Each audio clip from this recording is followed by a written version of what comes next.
Hi there, and welcome to Language Learning. For today, I would like to talk about what I kind of do in order to help my wife, who is also learning a new language. In this case, she's Chinese and she's learning Dutch.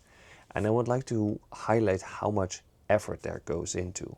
And I specifically would like to focus at her and whatever I gave to her in order to learn the language so quickly.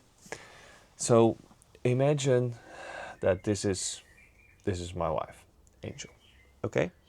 Let's put a few things in there that I gave to her. So it first starts with a kind of an knowledge about yourself. So knowledge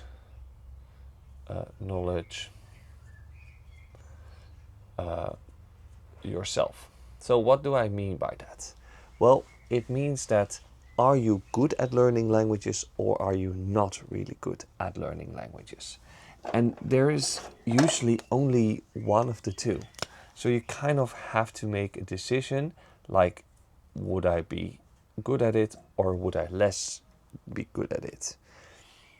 This is important because my wife obviously is with the top one. She really loves learning languages. So know this about yourself first. I will not say this is an entire deal breaker, but this is really helping out if you are not only good at learning languages, but also like to learn languages. Now, the second thing that I helped her to identify is how do you how do you learn? So my wife, for example, is learning a lot by listening and then applying. For to her, it's about the ears, and then she starts to understand it. Fun fact: apparently, my wife has some kind of super skill that if she places her finger onto your lips and you would then say the word to pronounce, she would then be able to say the word better. We had, for example, the struggle with the word ui, which means onion in Dutch, ui, and she always made it ow instead of ui, ow. Yeah, that's not correct. So at one point, she was like, and then I had to say it, ow, ow, ow. And suddenly her ow turned into ow as well. Really funny how that happened. But this is very important to know about yourself. So we figured that she learns best by, first of all, listening. So a lot of audiobooks, anything that's kind of about listening. She also likes reading, although she absorbs information less well from it. But she does like reading. So I kind of mix audio with proper books. And where do these books come from? Well, the library. I got a library card just for the purpose of this. And she has read so many books. We're talking about hundreds of them. And also audiobooks, and over time, YouTube videos, Hello Talk, anything that comes into it. But knowing how you learn is really important. And to my wife, that is with audio. Now, when I realized that she is very strong at the ears, I was like, okay, what can I do to make listening more enjoyable for her? And that is, for example, that you block off your ideas, so your head. So I gave her headphones, and she prefers to have ear inbuds, so I gave it to them with noise cancelling so that she can just put them in nothing that is distracting her, and she can totally focus on what she has to focus at. So we did that.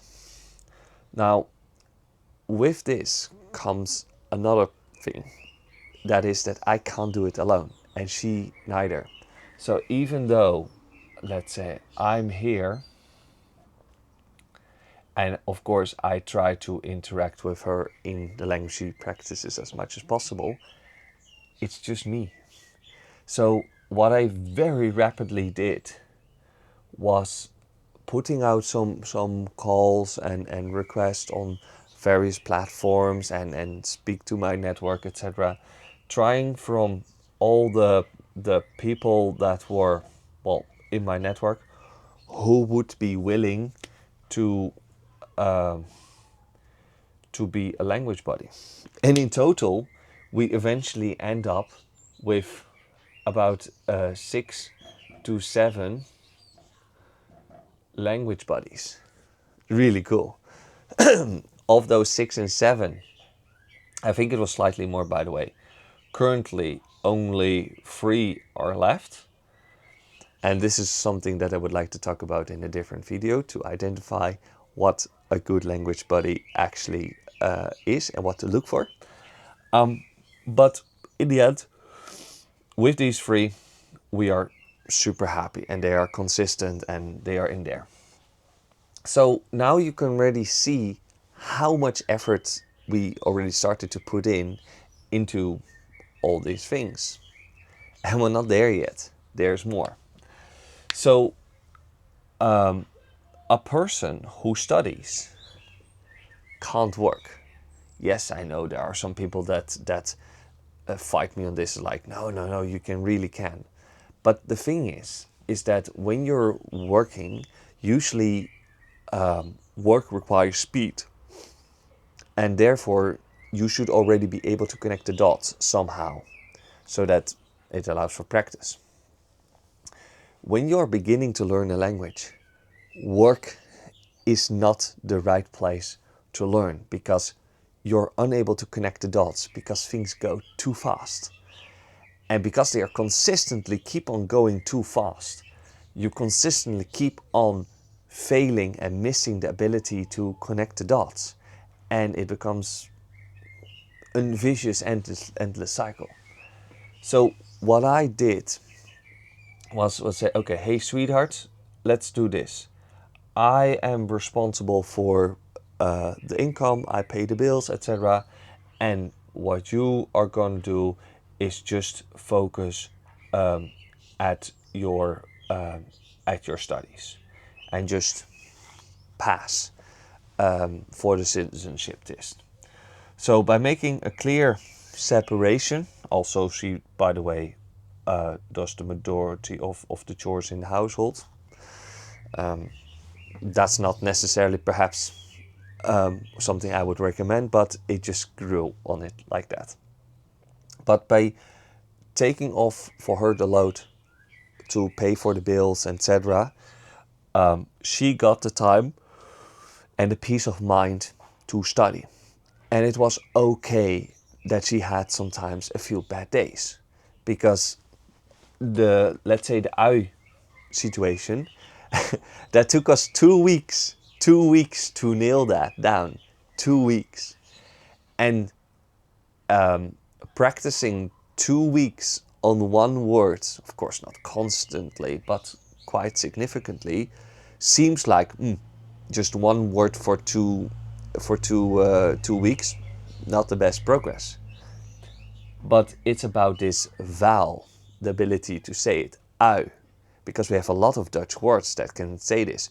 Kuiken, uilskuiken, uitgaan. It keeps on going. So being able to pronounce that as uitgaan instead of outgaan, it helps a lot. Anyway, by having the freedom to make mistakes and to try again tomorrow is really what helps in practicing and in learning a language.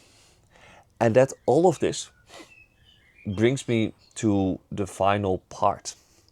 Do you have a comfortable place to study a language? Can be your room, whatsoever, but you really need that.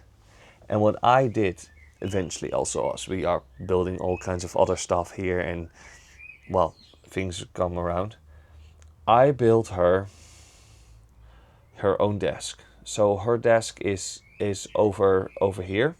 Here we got the door. My desk is technically gonna be over here. Her desk is, by the way, not this big. It's not technically taking half of the room.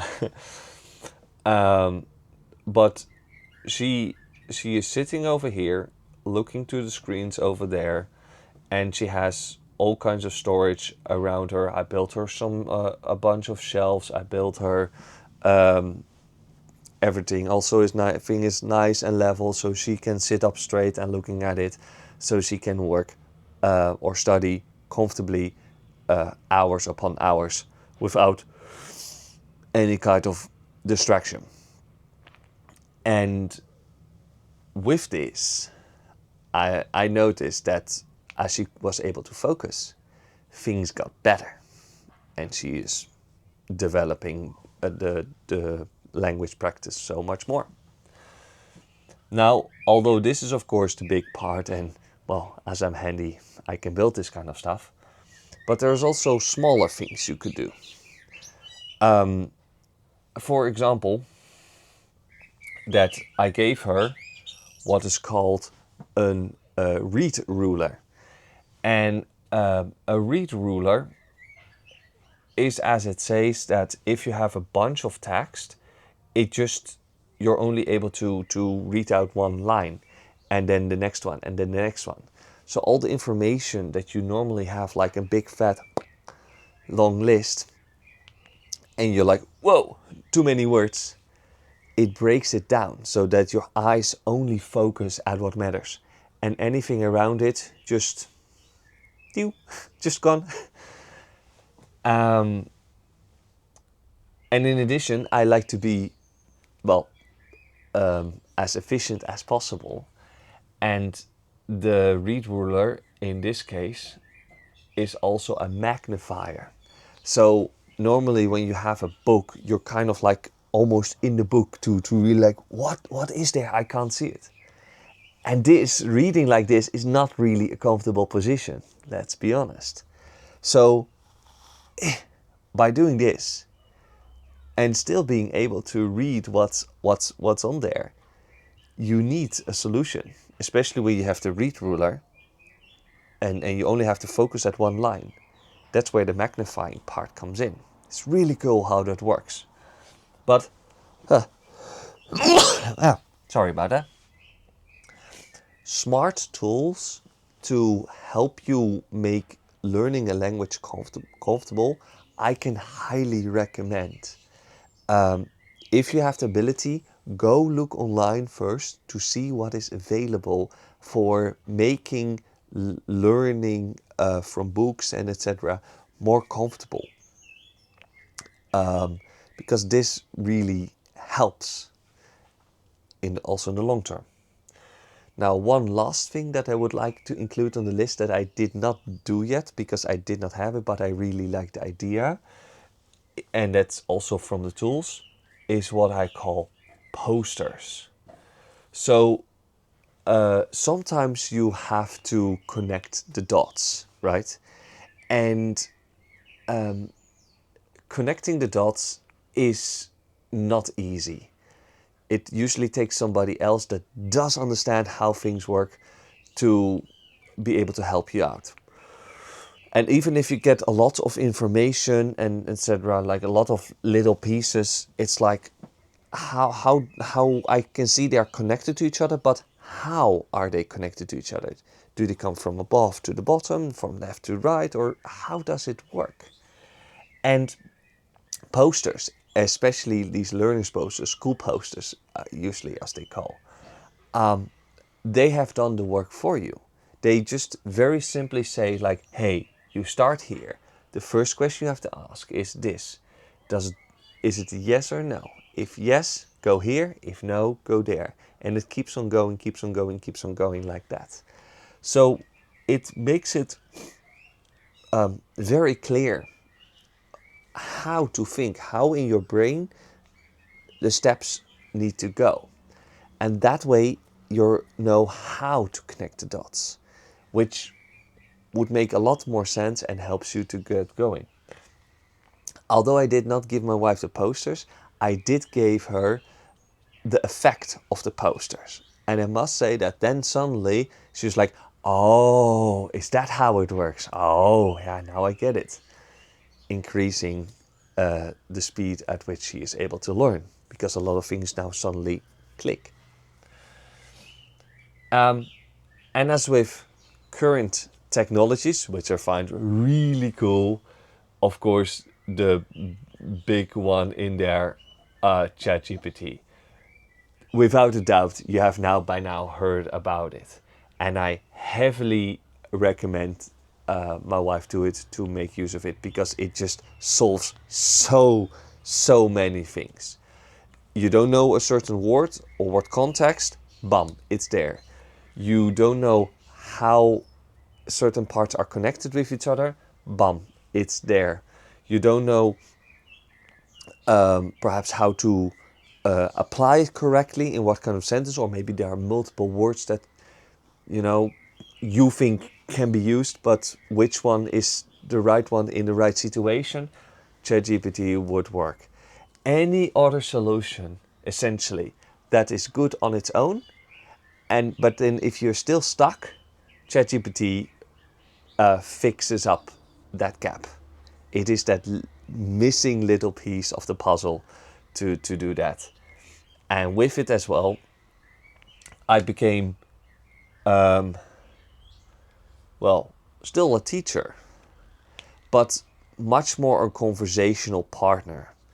And a conversational partner that she could talk to. I can say something back, she would understand it, and it keeps on going. It makes learning a language, or rather practicing, enjoyable. And by moving myself, or being able to move myself away from the teacher to just a language practice partner, made a lot of good for us. And that's normal, because the ones that are close to you, you might think they are good language practice partners. But that's not always the case. Or most of the time it's not the case. You need somebody that's further away from you in order to do that. That's also why we had so many, because we only saw them usually once per week. And that's really important, because learning a language and also the practicing, especially if you are just starting and not on a conversational level yet, it is really annoying. And you might be like, yeah, be more patient. But the moment when you would get into the position to teach others about the language, you would start to understand what I'm saying here. Then you yourself will start also to get annoyed and frustrated that so many mistakes. And when it is a closed one to you, that you see on many occasions or multiple times per day, it is exhaustive. It's too exhausting. But when it's just once or maybe twice per week, it's going to be okay. Then you also have enough new things to talk about, to go through. It keeps things fresh and refreshing. And that's how it works. So yeah, this is everything that I did, my wife as well, but me as a partner did for her in order to make her able to learn a language as quick and efficient and proper as possible. And we're not there yet, but given how strict the current criteria are for learning a language in the Netherlands, she is probably going to be able to ace it in maybe a month time from now, which is then still technically about half a year earlier than the deadline that we got. So yeah, that's really cool, right? Oh, and I got a wasp here. All right, I'm gonna sign off. Thank you for watching. Don't forget to subscribe, and I see you in the next one. Bye bye.